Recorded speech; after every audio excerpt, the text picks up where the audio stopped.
দেশের রাজনৈতিক পট পরিবর্তনের ৫ মাস পর চিকিৎসার জন্য বিদেশে যাচ্ছেন বিএনপি চেয়ারপারসন। আজ রাত ১০টায় কাতারের আমিরের বিশেষ এয়ার অ্যাম্বুলেন্সে করে ঢাকার শাহজালাল বিমানবন্দর থেকে দোহা হয়ে লন্ডন পৌঁছাবেন সাবেক প্রধানমন্ত্রী খালেদা জিয়া।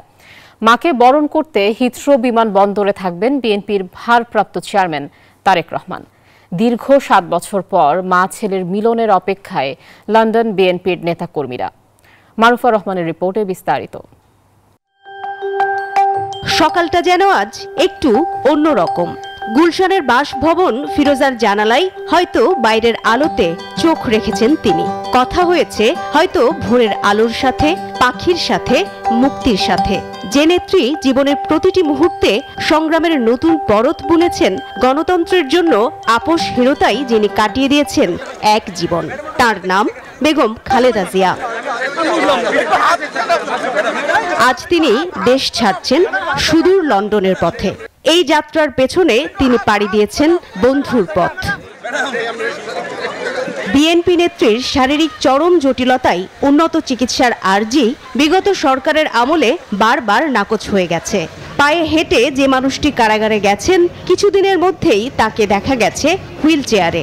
এ অবস্থায় ৭ বছর কারাবন্দী খালেদা জিয়া মুখোমুখি হয়েছেন একাধিক শারীরিক জটিলতার। প্রয়োজনীয় চিকিৎসার সুযোগ না পেয়ে বেগম খালেদা জিয়াকে যেতে হয়েছে হাসপাতাল, সিসিইউ, সার্জারি, শ্বাসকষ্ট, লিভার, উচ্চ রক্তচাপ, আর্থ্রাইটিস এসব যন্ত্রণার মধ্য দিয়ে।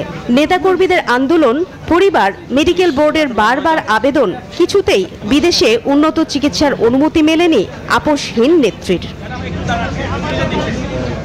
৫ আগস্ট গণঅভ্যুত্থান পরবর্তী ৫ মাস পর তাই বিএনপি নেত্রীর চিকিৎসার জন্য এই বিদেশ যাত্রা যেন সবাইকে ছুঁয়ে গেছে। ৭৯ বছরের প্রজ্ঞার দীপ্তি আর ক্লান্ত শরীর নিয়ে খালেদা জিয়া পাড়ি দিচ্ছেন দূর দেশের পথে। গন্তব্য লন্ডন, লক্ষ্য সুস্থতা। দেশবাসীর কাছে দোয়া চেয়েছেন তিনি। এদিকে ৭ বছরের দীর্ঘ বিচ্ছেদের পর মা ছেলের মধ্যকার শূন্যতাও যেন পূর্ণতা পেতে যাচ্ছে। এ যাত্রায় বেগম খালেদা জিয়ার বড় ছেলে তারেক রহমানের সঙ্গে দেখা হবে নাতনি জাইমা আর পুত্রবধূ জুবাইদার সাথে আলিঙ্গন। প্রতিটি বিদায়ই বেদনার। তবে বিএনপি চেয়ারপারসন খালেদা জিয়ার এই বিদায়ে আছে ফেরার প্রতিশ্রুতি। মারুফা রহমান, নিউজ 24, ঢাকা।